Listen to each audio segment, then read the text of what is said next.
everybody? Long time no see. Another edition of the Rant. We're just going to call it the Rant from now on, obviously, for obvious reasons, you know, because it didn't quite make the weekly thing during the World Series of Poker.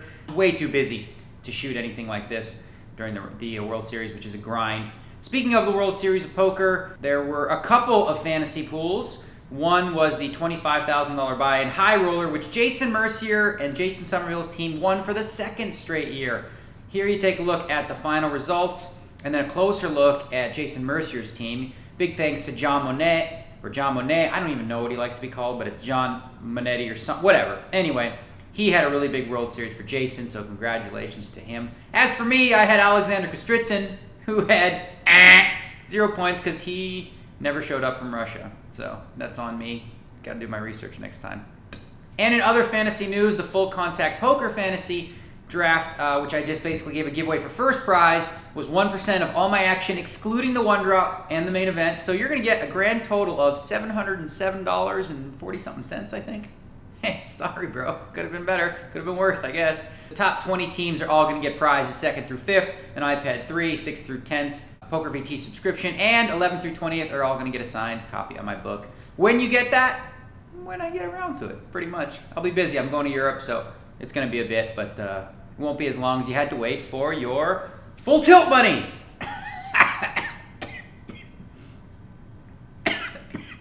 Obviously, the big news this week, PokerStars comes to the rescue, settles with the DOJ, makes a deal to acquire Full Tilt Poker. And what does that mean for you? Well, first of all, it means you can get your money, okay? If you're in the rest of world players category, you are going to get paid by PokerStars. If you are in the United States of America, the DOJ has been funded well enough to cover all of the player balances there. So I'm not sure how that process is going to work, but I guess we'll wait and see. I've never been more proud to be associated with PokerStars. I know the company is run like a well-oiled machine from top to bottom. Very intelligent, smart people who do business the right way. So again, very, very proud and happy to see that they're doing this. Because frankly, if PokerStars didn't step in, recently Jeff Ifrah did a few interviews, and he's a lawyer for Full Tilt Poker, called it miraculous. And it seemed very, very gloomy. At a time when they were speaking to Bernard Tapie, I think it was 7 months, I went on record as saying, this deal ain't gonna happen, you ain't gonna get paid. I think it was with PokerStrategy.com. Had PokerStars not stepped in, it seems virtually impossible that anybody was ever going to get any money out of their accounts. But the good news is,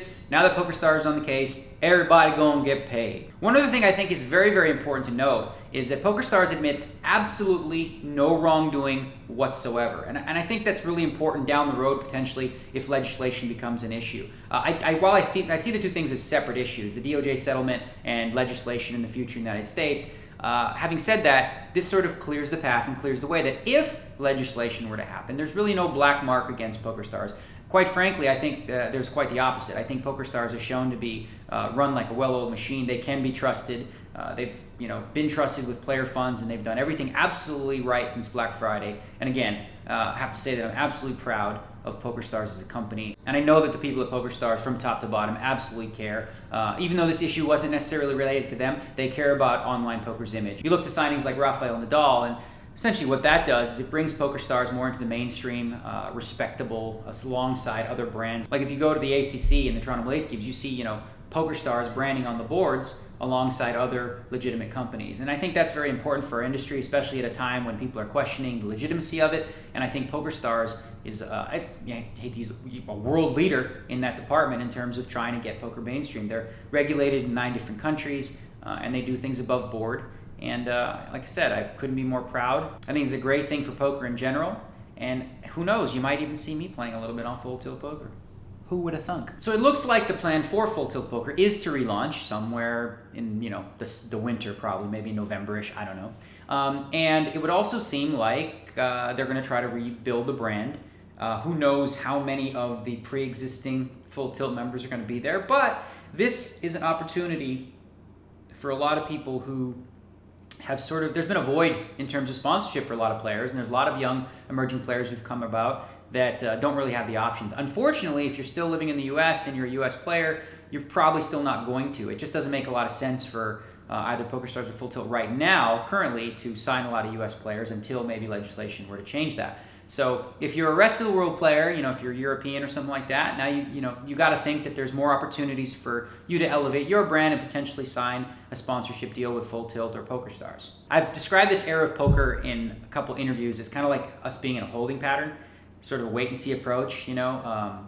We're not going to grow at this point. We have to just kind of maintain until we figure out what's going to happen in the United States, because obviously that could potentially create another poker boom if legislation does occur, which seems likely from everything I'm hearing. With this deal being completed, it makes me feel like we're definitely headed in the right direction. Well, I haven't really checked in with you guys since the World Series of Poker, and my World Series of Poker ended with 5 cashes. Started to heat up near the very end.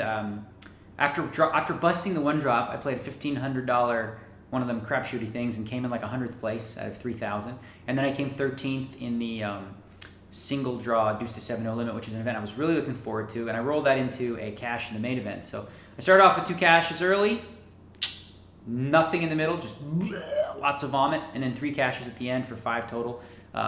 Disappointing World Series once again for me.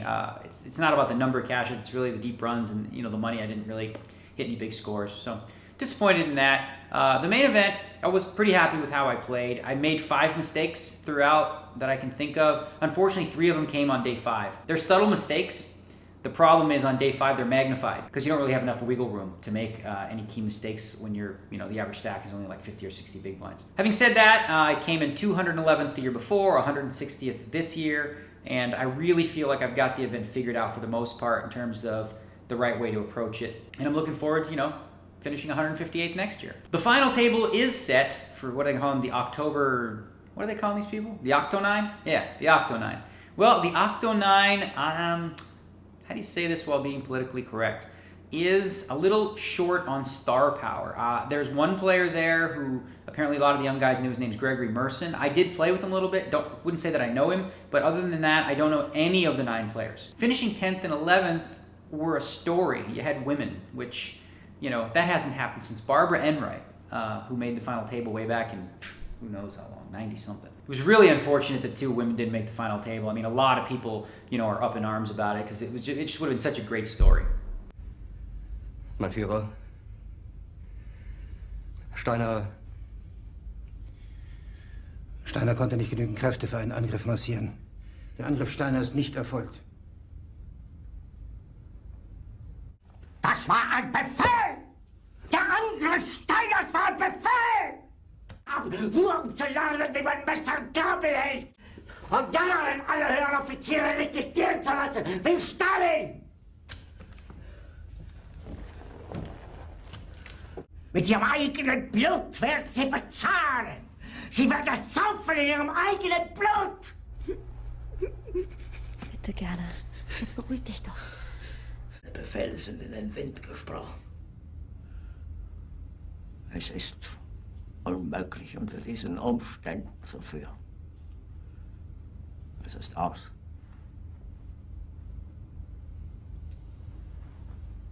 Der Krieg ist verloren.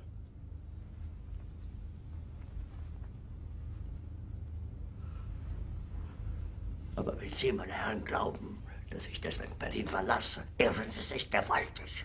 Eher jage ich mir eine Kugel durch den Kopf. If you want to see the entire crazy little Poker Hitler video, links down below. There was one other interesting story from the World Series of Poker that was reported on by cardplayer.com. Originally they said that, a Jewish player on day 5 of the main event didn't show up to play because of religious reasons, and his wife didn't want him to play because it was a Sabbath or something like that. Well, the truth is, the guy was actually Christian, and his wife said that, they're supposed to rest on that day. And I was thinking to myself, wow, no, that's some commitment. Now, I'm not judging, to each his own. I just can't imagine, anning out on day 5, and I can't imagine that the God I believe in wouldn't want me to. But, to each his own. Speaking of God and all of that, there's been a whole bunch of controversy with this Chick-fil-A group who are essentially anti-gay. It's an issue that's near and dear to my heart because my assistant, Patty, she's a lesbian. My other assistant who works under Patty, I know she's baller, right? He's also gay. So I got rainbows around me. Jason Somerville, who recently came out in a very well-written blog, is gay, a good friend of mine. And Vanessa Selps, another good friend of mine who I just golfed with recently, she's a lesbian. So since Patty and Joel are always in the house, these gay issues, civil rights issues really come up all the time. And I genuinely do feel like it's the civil rights issue of our time. There was a time when women weren't allowed to vote. There was also a time when blacks couldn't drink from the same water fountains and they had to sit in the back of the bus. And there's currently a time where there's a prejudice against gays. And it really stems from 6 verses in the Bible out of about 35,000. Now this next little bit, if you're an atheist, is going to be completely irrelevant to you. But for those that are Christian and have qualms about the idea of homosexuality, a kid named Matthew Vines spent a couple years coming up with some theology on breaking down the 6 verses in the Bible that relate to homosexuality, and he doesn't believe that it's a sin. Here's a little clip.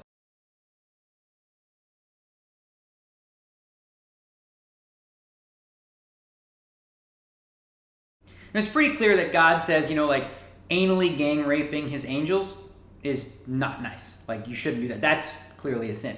As for, homosexuality in itself, I don't believe it clearly states that. Now, there is one verse in the Bible that's referenced quite often, Romans 1 through 26 in the New Testament, where it says something to the effect of like women left what's natural for unnatural things, and men left what's natural for unnatural things. In the sermon by Matthew Vines, he breaks this down much better than I could, but essentially, my response to that is that it's simply unnatural for a gay man to sleep with a woman. Now, please do me a favor. Before you throw a bunch of gay hate into the comment box, please do me a favor and watch the 1-hour sermon and decide for yourself. If you are a Christian believer who is always conflicted by the idea of homosexuality, I think he makes a very, very valid case that even based on what's written in those 6 verses, God is not anti-gay. So neither should you be.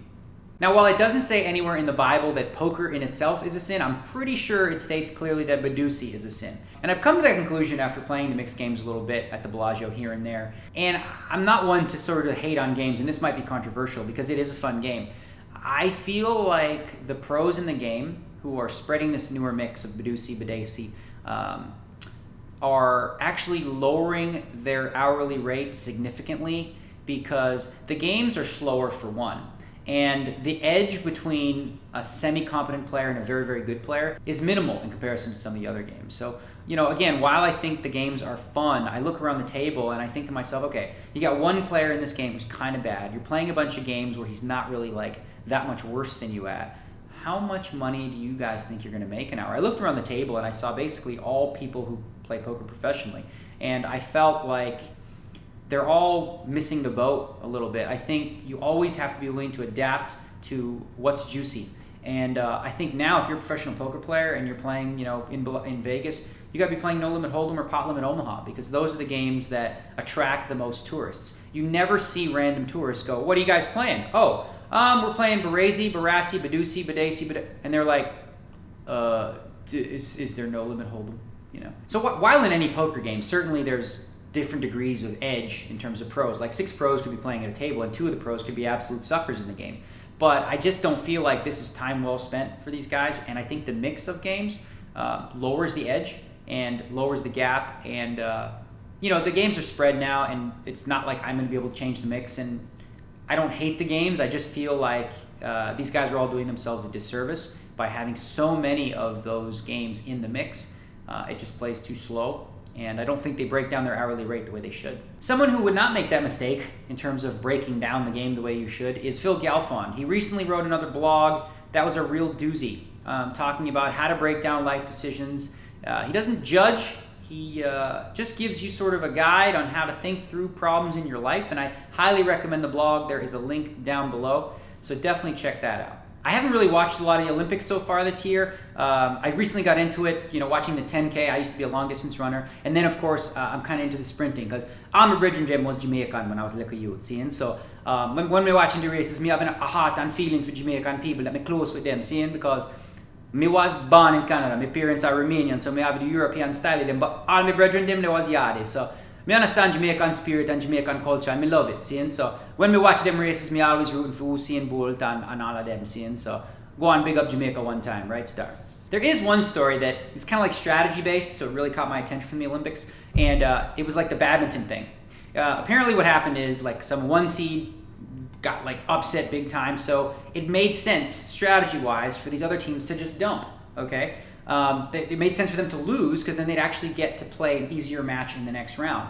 To me, that just seems intelligent, smart, and gives them the best chance at gold. And after all, the Olympics is supposed to be about aiming for gold. really, I don't put the blame on the players for taking advantage of loopholes. I think it's on the IOC to make sure that there's never an opportunity for dumping to be the best strategy. And frankly, I think just transcends sport in general. There's all types of situations, whether it's, the NHL, the NFL, or NBA, where it actually would make sense for teams to dump.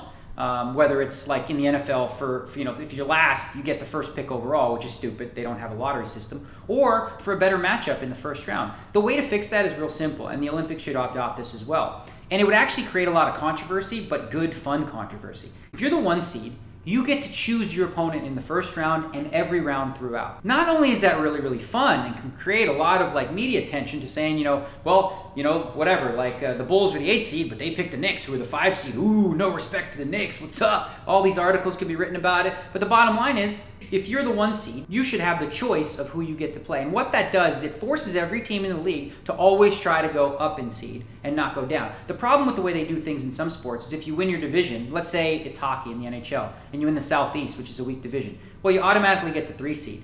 So you could be a much weaker team than the 4 and the 5 seed, right? So if you're a 5 seed, you'd rather maybe be the 6 seed and play against the weaker 3 seed than the 4 seed who's better than the 3 seed.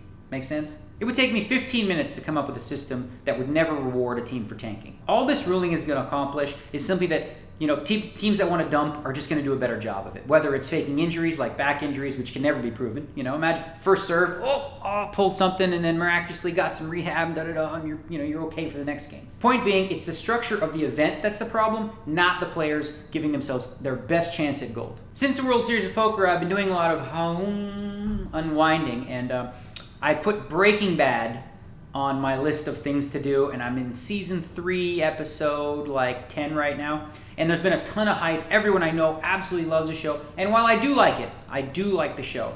It's not Sopranos, it's not Curb Your Enthusiasm, and it's not 24 for me. Like I said, I do enjoy it, and I think it's cool, but I think I know what it is. I think I figured it out. There's no one in the show that I'm like, I really love that guy. Oh, I wish I was that guy. There's no aspirational quality. There's nobody that I think is really that cool. Like Walter White, he's kind of like a dork.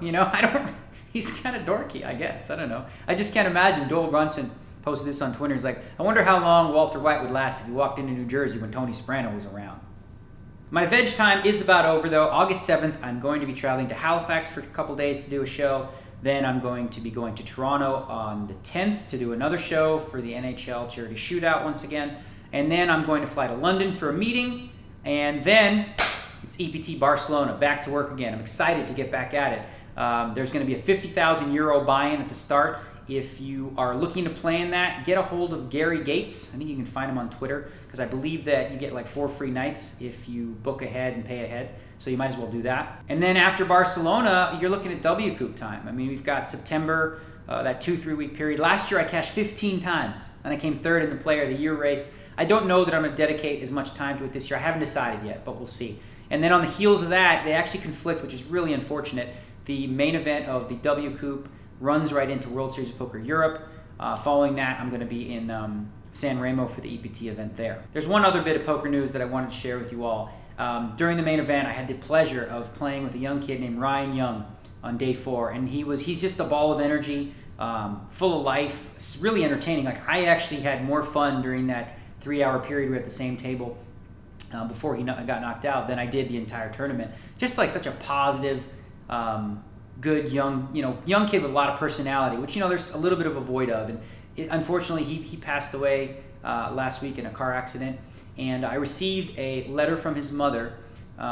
She wanted to thank a lot of people for all the support, and she asked me to post a little letter of thank you on my blog, which I did. But I'd also like to attach it here. So if you don't mind, I'm just going to leave you with that and just give it a read. It's a quick read.